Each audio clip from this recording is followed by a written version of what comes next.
공부법에 관한 책을 꼭 소개해드리고 싶은 책이 있어서 말씀드릴게요. 이 책은 기적의 두뇌 학습법이라는 책인데 제가 생각하기로는 어떤 공부법 책보다 최고인 것 같아요.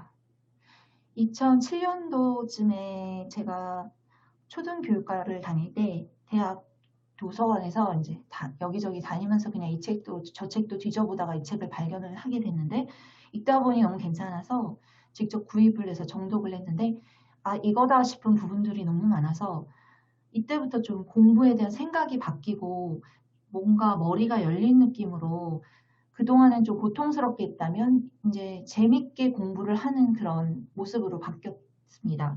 그래서 제가 이 책을 주제로 해가지고 동영상 찍은 것도 있거든요. 그것도 유튜브에 올렸었는데 그 정도로 제가 이 책을 많이 소개해주고 싶은 책이었어요.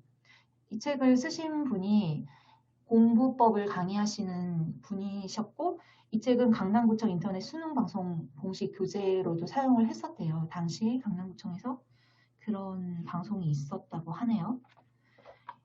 기적의 두뇌 학습법이라는 제목처럼 책이 두뇌 학습에 대해서 이야기를 해줘서 저는 신선했는데 두뇌 학습은 예전에는 사실 그렇게 흔하지 않았어요. 이때만 해도. 지금은 여기저기서 두뇌 학습에 대해 얘기를 하지만 이때만 해도 신선했던 거라서 제가 정말 깜짝 놀라서 충격을 받았을 정도로.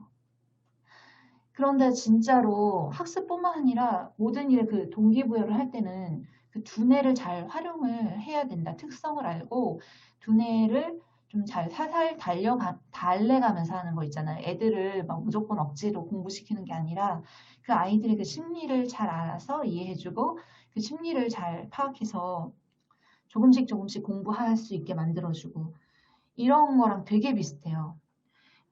이야기 구조를 예를 들어서 이제 볼게요. 이야기 구조를 활용하면 되게 쉽게 기억을 할 수 있다는 것도 책을 통해서 알게 되었고, 그리고 쉬면서 저장한다. 그러니까 저장의 메커니즘, 무조건 공부를 냅다 막 밤새 한다고 해서 좋은 게 아니고 쉬면 저장하는 시간을 줘야 된다는 것도 알았고, 그리고 똑똑한 반복을 통해서 에빙하우스의 그 망각곡선 제가 유튜브 찍은 것도 있는데 똑똑한 그 망각곡선의 그 이론에 바탕한 똑똑한 반복을 통해서 이것도 우리 두뇌 특성인데 계속 반복하면 저장되거든요. 억지로 외우지 않고 여러 번 반복해서 봄으로써 자연스럽게 외워진다는 거. 그렇게 해서 저도 공부가 억지로 외우려니까 너무 힘들었는데 대신 나눠서 여러 번 반복해서 보는 방법을 하니까 그냥 어느 순간에 머릿속에서 그게 다 들어와 있어서 너무 좋더라고요. 그리고 입력 환경과 출력 환경이라는 그런 개념. 그리고 출력 중심으로 학습해야 된다는 이거 진짜 중요했던 것 같아요. 우리가 아무리 공부를 해도 시험은 진짜 잘 못 보는 사람들의 특징은 출력 중심으로 안 하고 무조건 입력만 한 거예요. 그래서 어떻게 하면 이 출력을 잘 할 수 있는가. 컴퓨터에서도 우리가 폴더를 잘 만들어놔야 검색이 빠르잖아요. 두뇌도 똑같은 원리로 출력을 잘 할 수 있게 나중에 시험 보기 전날까지는 거의 한두 장, 많으면 세 장 정도로 요약본을 만들어야 되거든요.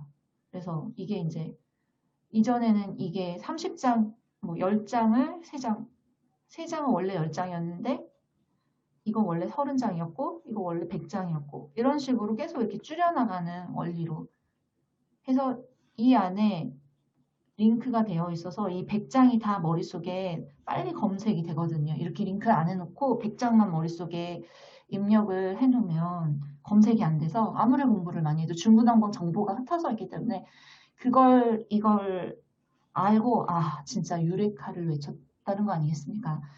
그 다음에 이제 심리적인 것도 얘기를 해줘요. 그래서 어떻게 하면 두뇌의 감성을 이용해서 두뇌를 좀 달래가면서 공부를 즐겁게 여기도록 두뇌에게 속인다 그런 건 좀 그렇고 공부는 원래 즐거운 거니까 사실 알고 보면 공부만큼 재밌는 게 없거든요. 그걸 이제 두뇌한테 알려주는 거죠. 감성적인 걸 잘 활용을 해서.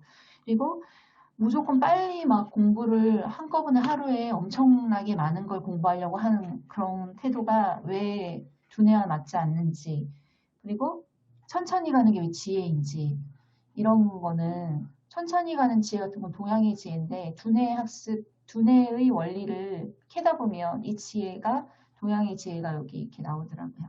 그리고 우리가 심리적으로 너무 공부를 막 큰 태산으로 보면 접근도 하기 싫은데 좀 짧은 동네 동산으로 보는 그런 마인드, 좀 깔보는 마인드 이런 것도 되게 재밌었고 여러 가지 방황하는 두뇌, 항상 두뇌는 막 딴 생각을 하잖아요. 그 두뇌를 어떻게 고삐 풀린 두뇌를 어떻게 다시 집중으로 제어할 것인지, 집중으로 데리고 올 것인지.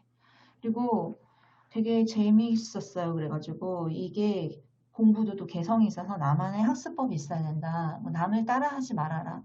이런 이야기도 해주고 여기서 이제 실전편으로 어떻게 뭐 실전 프로그램들을 이렇게 제시를 해주는데 저는 이거는 뭐 별로 보지 않았고 그냥 기억편 요거 하나만으로도 저는 너무 큰 도움을 받아서 공부를 제가 생각했을 때는 되게 재밌게 했기 때문에 항상 시험을 보면은 좋은 결과가 나올 수밖에 없었답니다.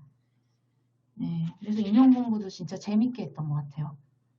지금도 다른 것보다 책 읽고 공부하는 게 너무 재밌거든요.